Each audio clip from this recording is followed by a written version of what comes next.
আজ রাজধানীর মানিক মিয়া এভিনিউতে সার্বজনীন কনসার্ট অনুষ্ঠিত হয়েছে সবার আগে বাংলাদেশ। কনসার্টে উপস্থিত ছিল ছোট বড় সকলেই। তবে অবাক করা বিষয় হচ্ছে সবার চোখের সামনে হাতে ব্যানার নিয়ে এক যুবক তার ব্যর্থ ভালোবাসার গল্প নিয়ে দাঁড়িয়েছেন। ব্যানারে লেখা ছিল, এত শত পাপের মাঝে একটি পবিত্র পাপ জন্ম নিয়েছিল, তা হলো তোমার প্রতি ভালোবাসা। তোমাকে হারানোর 103তম সোমবার আজ। মায়াবতী, আজও তোমাকে ভোলার জন্য আল্লাহর কাছে দোয়া করতে পারলাম না। সেই আবারও তোমাকে পাওয়ার জন্য আজও রাত জেগে কান্না করতে করতে আল্লাহর কাছে তোমাকে চাই। You will always be my favourite incomplete wish. I miss you Sajnin.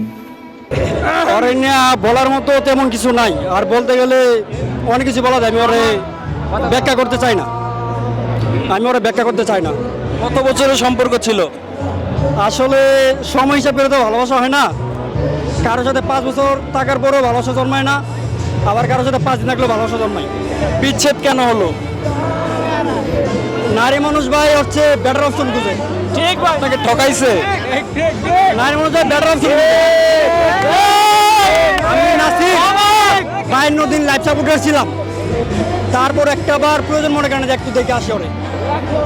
সে হারিয়ে গেছে, তাকে আর ফেরানোর চেষ্টা করেননি? আসলে ওই আমার লাইফে কোনো আসবে না। কিভাবে আপনি গ্যারান্টি দিচ্ছেন যে আসবে না? বেটার অপশন পারে কখনো কেউ আসে ভাই,